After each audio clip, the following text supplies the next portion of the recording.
Around the world, the desire for beauty and perfection has driven a thriving cosmetic industry, but lurking behind it are deadly dangers. Today, we'll explore two cases from the United States and South Korea. Despite occurring in different cultures, these cases share striking similarities. On February 18, 2004, in a luxurious mansion in Newark, New Jersey, the homeowners were happily arranging their new home. They had just purchased this mansion and were preparing to host a housewarming party. Little did they know that before they could even send out invitations, the police would arrive at their door. The homeowners were confused. Was there an issue with the property transaction? The expressionless officers simply presented a search warrant. In New Jersey, police cannot arbitrarily search a private home without court approval. The homeowners quickly realized the gravity of the situation, but they had no idea their family was about to be drawn into one of the most intricate and perplexing cases in the history of New York and New Jersey. Wall Street in New York is the financial center of the United States. This short stretch of just a few hundred yards houses the world's largest financial corporations and stock exchanges. Maria Cruz, the female protagonist of our story, was an employee in the Wall Street financial district. On April 14, 2003, her colleagues and managers grew concerned when they noticed Maria was absent from work without notification, something that had never happened with such an exemplary employee. Maria was known for her diligence, often working weekends and always being punctual. After several unanswered calls, the Human Resources Department contacted Maria's emergency contact, her aunt living in New Jersey. Sensing something was wrong, the aunt sent her two sons to check Maria's apartment. What they discovered only heightened concerns. Piles of newspapers had accumulated outside the door from many days prior, while inside everything remained neat and orderly. Maria's valuables and passport were still in place, but a pair of shoes and her purse were missing, as if she had only stepped out briefly and intended to return. 4 days after Maria's disappearance on April 18, 2003, her family officially reported her missing to the police. Maria's personal records revealed the story of a woman with extraordinary willpower and impressive achievements. Born and raised in the Philippines, Maria was always an outstanding student, bringing pride to her family. Determined to pursue better opportunities, she traveled to the United States alone after graduating from high school. In those early days in a foreign land, Maria lived in a church-sponsored apartment, persevering through all difficulties. Not only did she excel in her undergraduate studies, but she also earned a full scholarship to the prestigious Fordham University and smoothly obtained her MBA, all without financial support from her family. Maria's talent was quickly recognized when Citibank recruited her while she was still in graduate school. Her career continued to advance when she moved to Barclays Bank in 2001, taking on the position of senior credit analyst. By 2003, her annual salary had reached $200,000, testament to her status as a rising star in New York's financial world. Her outstanding work achievements helped Maria quickly secure a green card, opening up a promising future in the United States. With her petite frame, standing just 4 feet 11 inches and weighing less than 90 pounds, Maria always paid special attention to her appearance. Although she spent generously on beauty treatments and clothing each month, these expenses still represented only a small portion of her enviable income. As news of Maria's disappearance spread, her family took immediate action. From the distant Philippines, her parents, sister, uncle, and many other relatives flew to the United States, gathering in New York to plan their search. Not limiting themselves to conventional efforts, they even created a dedicated website, hoping to collect clues from anyone with information about Maria. In the following days, with unwavering love and determination, Maria's family scoured every corner of New York. They distributed reward posters everywhere, contacted television stations and newspapers, urgently calling for community support. Police reported that each year in the United States, between 80,000 and 90,000 people go missing, with over 6,000 disappearances in New York alone. Most of these cases involve people who leave home voluntarily and can often be quickly resolved. However, after Maria's disappearance, there were no records of cash withdrawals or card transactions. The police realized this case was different from typical cases and likely involved criminal activity. Investigators questioned almost everyone who might have had contact with Maria. After careful screening, they discovered a suspicious lead. When New York police searched Maria's apartment, they examined the computer she had used. Through technical means, they discovered that on the afternoon of the incident, Maria had scheduled to meet someone, after which she completely vanished. Clearly, this person had a significant motive for committing a crime. Who was this person, and why did Maria want to meet them privately? Dean Faiello, born in 1958 to a middle-class family in Madison, New Jersey, possessed a handsome appearance and a radiant, sincere smile. His life began with much promise. When he graduated high school in 1977, Dean was voted by friends and teachers as most likely to succeed. Entering the prestigious Rensselaer Polytechnic Institute, Dean's future seemed set. However, escaping family supervision became the first turning point in his tumultuous life. Instead of seizing educational opportunities, Dean chose a path of indulgence, and after just his first year of college, he decided to drop out and work. By the mid-1980s, Dean had publicly disclosed his sexual orientation, a significant decision during a time when society still harbored many prejudices.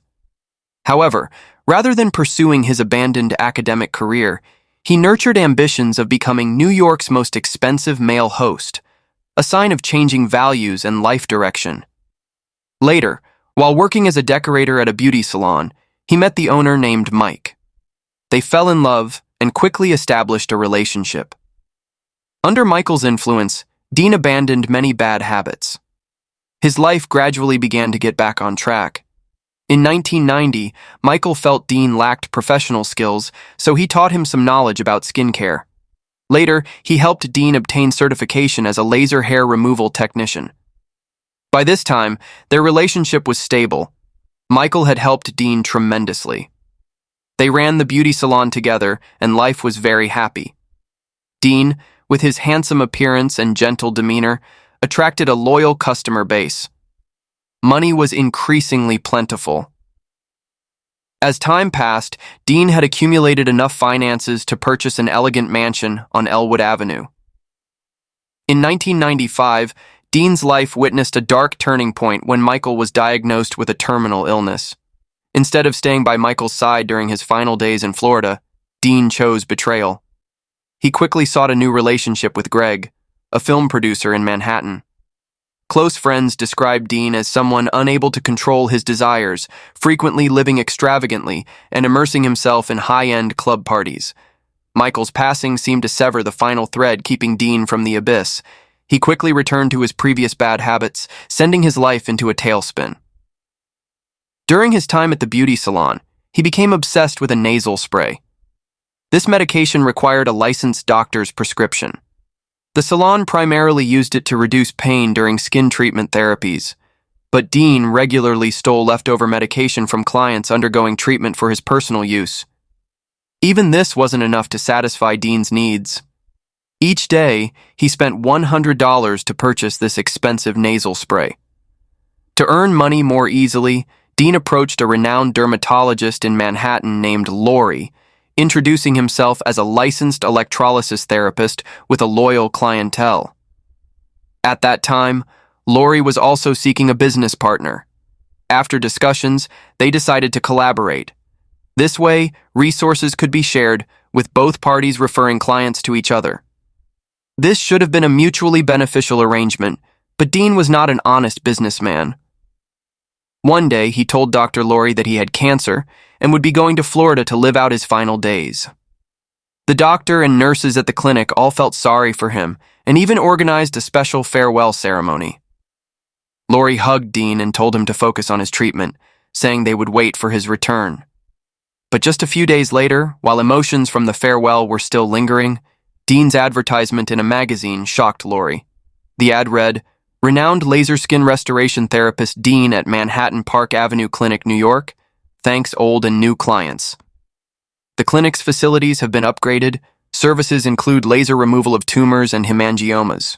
Dr. Lori immediately called to file a medical complaint, but the answer they provided was that whether using lasers for treatment required doctors and electrolysis specialists or not, still had no clear regulations.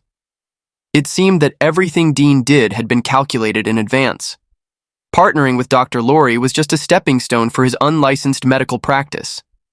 Not long after, Dr. Lori received a call from the health insurance company asking why she always prescribed nasal spray for a specific patient. Lori found this strange and requested that the insurance company send her the prescription to review. The result revealed a forged signature, and the patient's name was D.N. In October 1998, Dean was arrested for prescription fraud and eventually sentenced to 3 years of probation with mandatory rehab. Perhaps feeling the price paid was too small, Dean not only failed to learn from the experience, but began using lasers to perform more complex surgeries. During treatments due to technical issues, Dean received complaints from many clients and other doctors. But the relevant authorities didn't pay attention to this. Instead, local media sent reporters posing as patients, trying to document Dean's fraudulent behavior. In this secretly recorded video, Dean told the reporter that he graduated from New Jersey Medical University, had a doctor's license, and that he didn't conduct graduation tests to confirm whether patients had skin cancer or not. Worse still, by this time, Dean's electrolysis technician license had expired. On October 6, 2002, the New York Post published an article titled, "He Will Make You Shudder." 2 days later, Dean was arrested on 3 counts of practicing medicine without a license. His boyfriend, Greg, paid his bail. The condition for release was not to continue treating any patients, but whether Dean was too confident or patients didn't read the news, he continued practicing at his friend's apartment at 115 West 16th Street, Manhattan. Maria, the victim in this case, was a loyal client of Dean's. She had sought his services multiple times for body hair removal. To this day, we still don't know for certain whether Maria was aware of Dean's previous crimes, but on that fateful afternoon she went to his apartment without a hint of suspicion. Maria was dealing with white sponge nevus, a chronic condition affecting the mouth. Although this is only a benign condition, not life-threatening, it significantly impacts aesthetics, something Maria always paid special attention to. With the nature of a sophisticated fraudster, Dean saw an opportunity in Maria's concerns. He proposed a laser treatment method, a technique not proven effective for this condition, but one that sounded modern and quick. For someone as appearance-conscious as Maria, this offer was extremely appealing. The trust built through multiple previous treatments caused Maria to entrust her safety completely to Dean, not knowing that this decision would lead to irreversible consequences. The investigation gradually revealed the final pieces of the puzzle. When examining Maria's computer, police discovered an email from Dean requesting she bring $400 in cash for the treatment. This evidence was confirmed through bank surveillance cameras, which captured images of Maria withdrawing exactly that amount from an ATM on that fateful afternoon. The connection became increasingly clear, but when police sought out Dean, they were stunned to find he had vanished without a trace. In their efforts to track down Dean, police contacted Greg, who had previously posted bail for him in a prior case, informing him that the bail money was lost because Dean had fled. Through Greg, a more complete portrait of Dean gradually emerged. Greg recounted that he met Dean at a bar, enchanted by the man's attractive appearance and generous attitude. Dean had worked hard to win Greg over with gifts and flowers, creating the impression of an ideal lover. But as the relationship progressed deeper, Greg gradually realized the disappointing truth. Behind the handsome exterior was a person living recklessly, addicted to substances, and completely irresponsible. According to Greg, Dean had repeatedly begged for money when broke, and with blind trust, Greg had lent him a total of $85,000, an enormous sum. Not stopping there, he also helped Dean pay expensive attorney fees for previous legal troubles.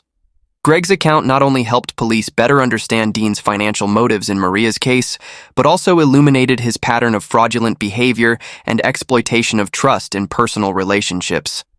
Dean's financial situation grew increasingly dire, with mounting debts causing the bank to plan an auction of his mansion. Backed into a corner, Dean was forced to sell the house for $400,000. Even after receiving this substantial sum from the buyer, Dean had no intention of repaying Greg. As the investigation into Maria's disappearance progressed, police asked Greg if he knew about a patient named Maria who had disappeared after visiting Dean's clinic in April 2003. Although Greg confirmed he didn't know this woman, he recalled a suspicious detail that might be related to the case. Greg recounted that when helping Dean and his close friend Mark repair the mansion in preparation for sale, Dean had made a strange request to purchase an additional 30 bags of cement, supposedly to fix some pipes in the garage. Even at that moment, Greg found this puzzling, as even for plumbing repairs, the amount of cement requested was unusually excessive. According to the police description of the case, Greg shuddered. He said that on the evening before the property transfer, Dean was mixing cement in the garage with a black suitcase beside him.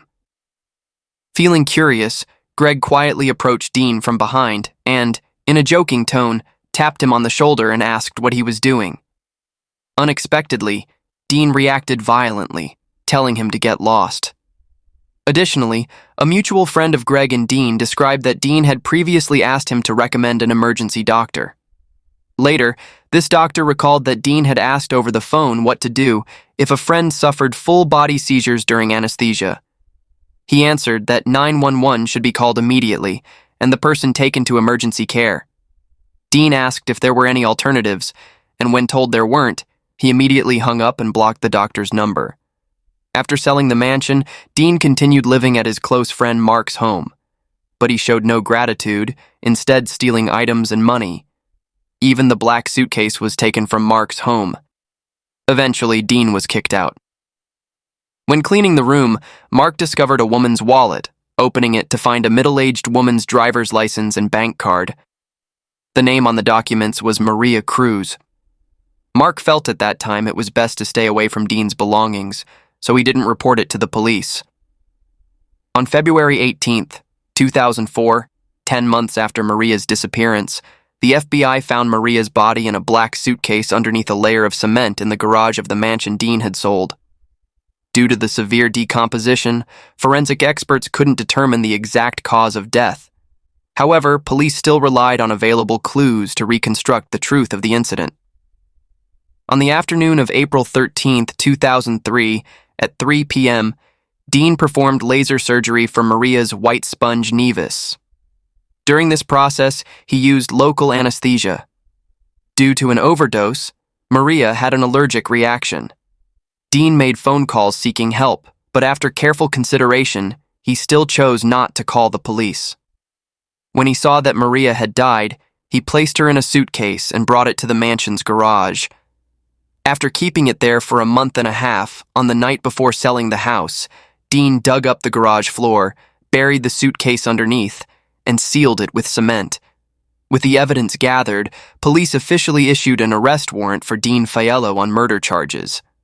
Although this was the most heartbreaking outcome for Maria's family, confirming that their talented daughter was gone, at least they could take her ashes back to the Philippines and perform burial rites. In their efforts to track down the fugitive killer, U.S. police applied traditional investigative methods by monitoring financial transactions. This strategy quickly yielded results when they discovered Dean had used his personal credit card in Costa Rica, Central America, a popular destination for those seeking to evade U.S. law. Immigration records confirmed the suspect had entered the country with a 3-month tourist visa. Just as police prepared to pursue him, New York reporters once again took the lead. They immediately flew to Costa Rica to find traces of Dean. After tireless efforts, reporters discovered his trail at a luxury resort hotel. Just days later, due to police intervention, Dean's image quickly appeared on Costa Rican television news. According to the hotel manager, he was deeply impressed with Dean because as soon as he walked through the door, he said, "Give me an expensive suite with a view." Dean was handsome, claimed to be a doctor, and appeared to have plenty of money. Moreover, he was very popular with hotel staff because of his generosity, tipping $100 each time. On February 26, 2004, Dean was arrested by Costa Rican police. To avoid extradition, he even spent a large sum of money to have a lawyer 20 years his junior adopt him as a father, once again trying to circumvent the law. This was because Costa Rican law stipulated that if adopted and becoming a citizen of the country, one could not be extradited. But the immigration department wasn't easily fooled. They rejected this unreasonable request on the grounds that Dean was too old to be suitable as a child. In May 2005, Dean was deported to the United States to face second-degree murder charges. His friend Mark had turned over Maria's wallet to the police, and together with Greg, testified against Dean in court. Seeing little chance of acquittal, his defense attorney had Dean proactively admit to first-degree assault with a lighter sentence. After a lengthy legal process, justice was finally served. Dean Faiello was sentenced by the court to 20 years in prison, marking the end of a case that had shocked the community. Although no punishment could bring Maria Cruz back or completely soothe her family's pain, the sentence provided a degree of closure to this tragic story. Thousands of miles away from the United States, similar tragedies are unfolding on an even larger scale. In South Korea, dubbed the global capital of cosmetic surgery, a series of heartbreaking incidents have occurred. A young girl excitedly went to a cosmetic surgery clinic to undergo what seemed like simple procedures, double eyelid surgery and a nose job. But instead of a new appearance, she fell into brain death and passed away after spending 5 months in a vegetative state. Similarly, a male student who had saved money for 2 years to fulfill his dream of jaw surgery never woke up, taking his last breath after 49 days in a coma. Why do common and routine cosmetic surgeries lead to death? What secrets lie behind these tragedies? Every year during winter break, cosmetic surgery clinics in Seoul's Gangnam district experience their busiest season. Young students, enticed by advertisements, flock to private hospitals. In South Korea, new terms have even been coined like college entrance plastic surgery and job-seeking plastic surgery. Many new students or fresh graduates undergo cosmetic procedures before starting school or job interviews, hoping their new faces will help them make better impressions and score higher in their new universities or job interviews. Many Korean parents consider cosmetic surgery as a gift for their children. This demand has driven South Korea's cosmetic surgery industry toward an irreversible commercialization. According to a disclosure from a large private cosmetic surgery hospital, during the busiest period, they can perform up to 140 surgeries per day. This astonishing number is achievable because every step from consultation and examination to surgery and post-operative recovery is a high-speed, efficient assembly line. Of course, behind this is South Korea's mature plastic surgery technical foundation and fully developed production chain.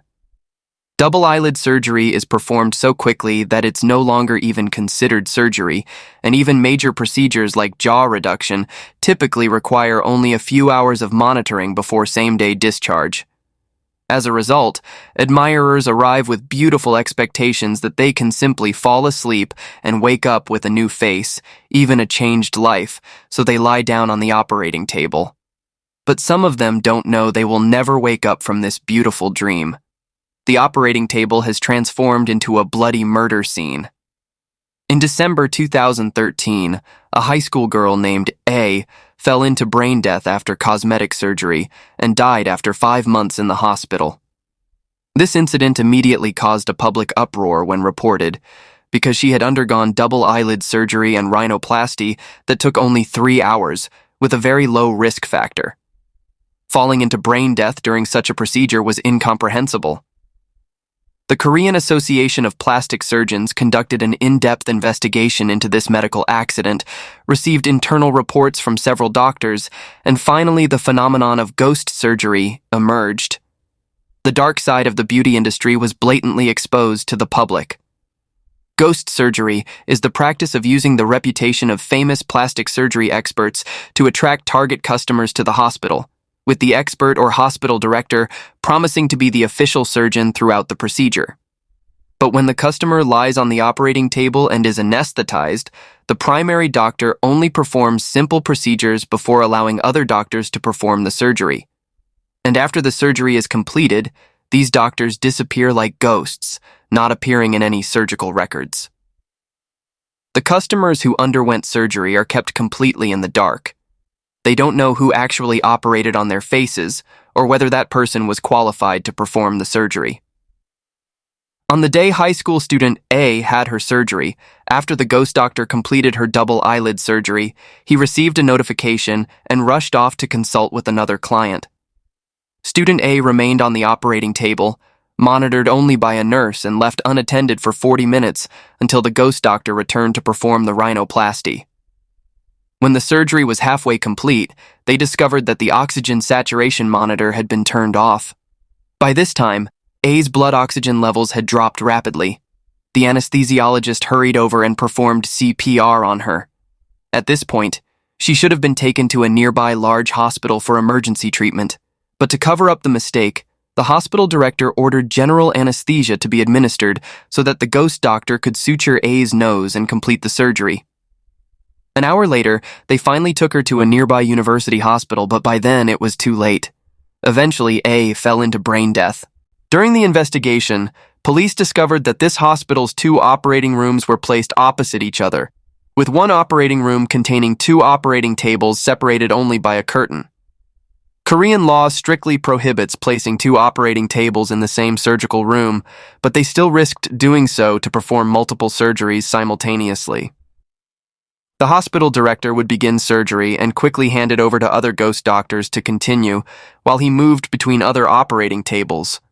Like a mass production assembly line for handcrafted goods, the entire hospital was merely a beauty factory. Similarly, in 2016, to overcome his insecurity about his chin, university student Dae-hee saved money for 2 years to visit a famous cosmetic clinic in Gangnam for jaw surgery. The clinic director who consulted with him said it was a minor simple surgery with same-day discharge. So the student was very reassured and went into the operating room alone, without family or friends accompanying him. Initially, the hospital director promised to oversee the entire surgical process, but only cut the bone for 1 hour before leaving the operating room, after which another doctor entered and began replacing the director to perform the surgery. This ghost doctor was a newly graduated medical student with only 6 months of internship experience. And the so-called professional full-time anesthesiologist advertised had to move between multiple operating rooms, unable to fully monitor the patient's condition. Around 10 p.m. after completing surgery, Dae-hee was taken to the recovery room but was pulled back onto the operating table by nurses. At this point, he was clearly still conscious, but the anesthesiologist put him on a ventilator. Had something gone wrong during the surgery? At 11:30 p.m., the hospital called emergency services to transfer Dae-hee to a nearby university hospital. But by the time he arrived, his heart had stopped beating. The emergency room doctor was very confused because when Dae-hee arrived, they were informed that the patient only had slightly low blood pressure, was still conscious, could talk to others, and wasn't in such a dangerous condition. The cosmetic clinic claimed they just didn't have enough blood for transfusion, so they transferred him to the university hospital with its abundant blood supply for emergency treatment. Under the quick response of the emergency doctor, his stopped heart was restored to a heartbeat after 2 minutes, but Dae-hee never regained consciousness and died 49 days later. Even more shocking, the emergency room records showed that Dae-hee's body had lost 3,500 cubic centimeters of blood, nearly 2/3 of an adult's total blood volume. Meanwhile, the cosmetic clinic claimed that the surgery had no issues, and the 3,500 cc was just the amount in the suction machine during surgery, containing not only blood but also other physiological fluids, and the actual blood loss wasn't that significant. However, in the surveillance video, a nurse cleaned the suction machine once during surgery, and there was always a pool of blood under the operating table. The nurse beside it continuously used a mop to clean up blood, up to 13 times. This amount of blood was not recorded at all. Plastic surgeons who viewed the video stated that the blood on the floor in the video was estimated to be at least 1,500 cubic centimeters. In fact, Dae-hee's blood loss could have been more than 3,500 cubic centimeters, but throughout the entire surgery, he never received a single blood transfusion. After the accident, the cosmetic clinic immediately falsified medical records. The records claimed they had injected blood substitutes, but when compared with surveillance camera footage, the times and frequency were fabricated. The investigation revealed that at the same time as Dae-hee, the hospital was simultaneously performing surgery on 2 other patients, for a total of 3. During the 7-hour surgery, the primary doctor, the director, was absent for 5 hours, and the anesthesiologist was absent for 3 hours. And after surgery, all the doctors had even gone home, leaving just one nurse to perform hemostasis alone for 30 minutes, which clearly violated medical law. Even during the monitoring period, nurses were applying makeup and using their phones, completely neglecting Dae-hee until 10 p.m. when the anesthesiologist returned to the hospital and hurriedly tried to transfuse blood to Dae-hee, but still failed despite being just 4 minutes short. Due to excessive blood loss, by this time the peripheral blood vessels in his body had completely constricted, making it impossible to find a location for injection. With such a large blood loss, the doctors present did not carefully observe the patient's condition, nor did they handle it promptly, failing to recognize the need for surgery, resulting in a 25-year-old life ultimately dying on the operating table. This was no longer merely a medical accident, but a man-made homicide. Yet the cosmetic clinic continuously shifted responsibility, even suggesting that the university hospital had mishandled the emergency treatment, leading to his death. Fortunately, before the cosmetic clinic destroyed the medical records and surveillance recordings, the family secured the evidence and took the responsible doctor and the ghost doctor to court. In the appeal hearing on May 19, 2022, the Central District Court determined that to operate their factory-style surgical assembly line, they had taken no measures for many hours, missing the golden window for treatment. Therefore, they sentenced the hospital director, charged with negligent homicide and violation of medical law, to 3 years imprisonment and a fine of 10 million won. The ghost doctor prosecuted simultaneously was sentenced to 10 months imprisonment, suspended for 2 years, and a fine of 10 million won. The anesthesiologist was sentenced to 2 years imprisonment, suspended for 3 years, and a fine of 5 million won. With similar accidents continually occurring, why do these cosmetic hospitals still refuse to abandon ghost surgeries? The biggest reason remains money. The elite doctors who appear prominently in TV advertising programs, after attracting a large number of customers, cannot schedule enough surgeries. A 5-hour surgery means a maximum of only 2 cases per day, but after implementing the ghost surgery system, they can perform up to 8 surgeries a day. They only need to pay the ghost doctors a portion of the surgical fees, while the director can continuously consult and market to many new customers. Some cosmetic clinic directors even say that when opening a cosmetic clinic, what's truly important isn't good technique or successful surgeries, but rather consultation and marketing are more important. This also shows the severe distortion of South Korea's cosmetic industry. So why are these ghost doctors willing to accept low fees to become ghosts and not complain about directors exploiting them? In reality, doctors specializing in cosmetic surgery, like other specialists, must go through internships and residencies to achieve specialist qualifications. But large general hospitals rarely carry out cosmetic projects. Cosmetic surgery specialists, after joining private cosmetic clinics, can replace so-called masters to perform surgery in the ghost surgery system, thereby accumulating surgical experience faster. As their skills improve, their income increases as well. New doctors need to accumulate experience, and cosmetic surgery hospitals need ghost doctors, achieving a so-called win-win. And those who must bear the consequences of this win-win are the unknowing customers who pay out of pocket and lie on the operating table. During the new doctor's surgery, the director and anesthesiologist aren't actually beside them to guide. Therefore, this point alone carries an extremely high risk. Even if customers don't suffer fatalities like A and Dae-hee, if any complications or side effects appear after surgery, it's very difficult for them to hold the hospital accountable because they have no idea they encountered ghost surgery. Even if they suspect it, they have no evidence, making it difficult to prove who actually operated on their face. In early 2020, news caused quite a stir on domestic social media platforms. The South China Morning Post reported that a month earlier, the granddaughter of the founder of a Hong Kong fashion brand, Luo Bay Air, had died after receiving cosmetic surgery. She had decided to gift herself a completely new face to celebrate her birthday. Through a Korean broker named Shen, she visited Clinic 201 in Sinsadong, Gangnam, Seoul for surgery. First, she received surgery to remove wrinkles on her face, and a week later she simultaneously received facial fat bag surgery and botulinum toxin injections. These were all procedures that Korean hospitals excel at. Luo Bayer had no underlying health conditions, nor was she treated at an illegal small clinic, and she didn't even encounter ghost surgery. So why did she lose her life? One of the participating doctors testified to Seoul police that throughout the surgery, Bayer was in severe pain and continuously convulsed, so the surgeon, Dr. Kim, directed that 2 additional sedatives be injected into Robel. Subsequently, Bayer's blood oxygen saturation dropped sharply, her face turned pale, and her lips turned blue. After the ambulance arrived, Bayer bled from her mouth and nose during the rescue and was then taken to a general hospital, but she stopped breathing after just 1 hour. Bayer's family believed her death was entirely the responsibility of the cosmetic hospital. The outcome of the case showed that the problem lay in the anesthesia process. At the time of the incident, there was no professional anesthesiologist on site.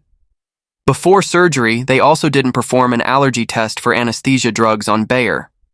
During surgery, doctors didn't place a breathing tube to support Bayer's airway, but directly performed sleep anesthesia for a long period. The so-called sleep anesthesia uses ketamine, propofol, and other anesthetic drugs to cause the patient to lose consciousness, but maintain the ability to breathe on their own. But the problem is that among these drugs, especially propofol, there's a side effect of respiratory suppression. Patients after using this anesthetic feel deep sleep, but in reality, the patient is completely not breathing. When using propofol anesthetic, a professional anesthesiologist must be present. But the labor costs for anesthesiologists and equipment costs for ventilators are very high, so some cosmetic clinics believe that the safety of surgery is still very high, with a very low risk of incidents, so they have trained nurses replace this work. Clinic 201, where Bayer had surgery, was the same. Compared to other large cosmetic clinics, the scale here was relatively small, unable to guarantee professional anesthesia equipment and doctors, which led to the tragedy. Just 2 months after Bayer's incident, a Korean woman during liposuction surgery at another cosmetic clinic also died on the operating table due to propofol injection. In the video, it can be seen that due to the impact of the epidemic, this woman wore a mask throughout the surgery. After injecting propofol, she showed symptoms of difficult breathing with a heaving chest.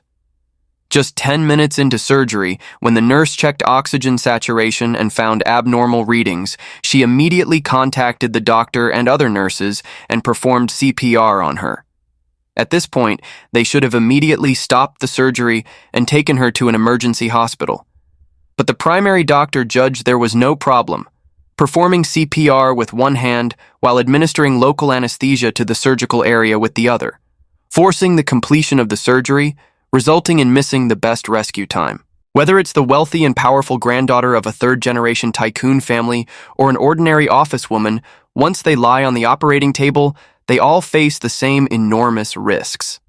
Thinking they would experience a beautiful, painless dream, they instead got drawn into a life-and-death gamble.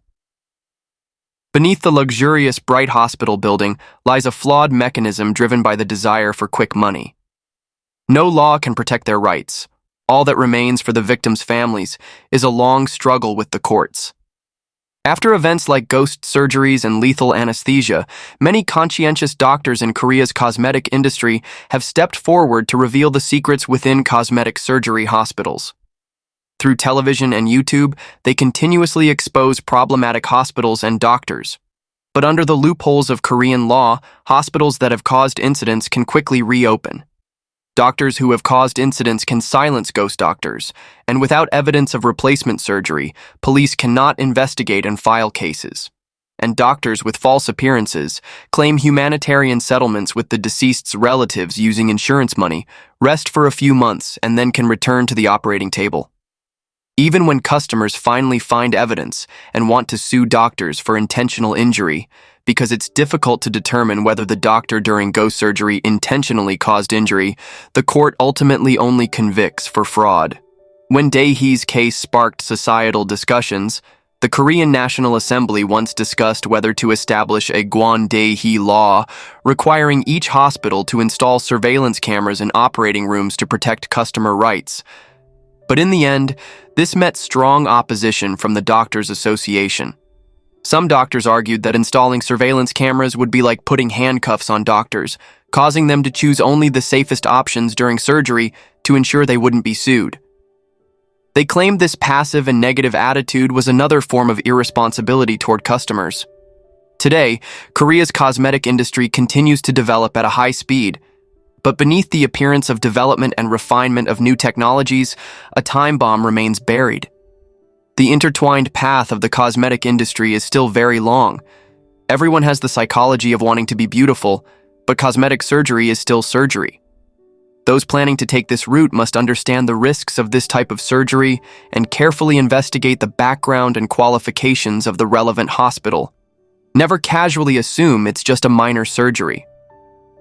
From Newark, New Jersey, to the luxurious buildings of Gangnam, Seoul, the stories of Maria Cruz, high school student A, and university student Dae-hee, though geographically distant, are terrifyingly close in their tragedy. These cases, though occurring in two different cultures, reveal a universal truth. When profit is placed above safety, when reputation is built on a foundation of lies, and when trust is exploited, the consequences are always irreparable losses. And those are the two cases for today. Thank you for watching, and see you in the next videos.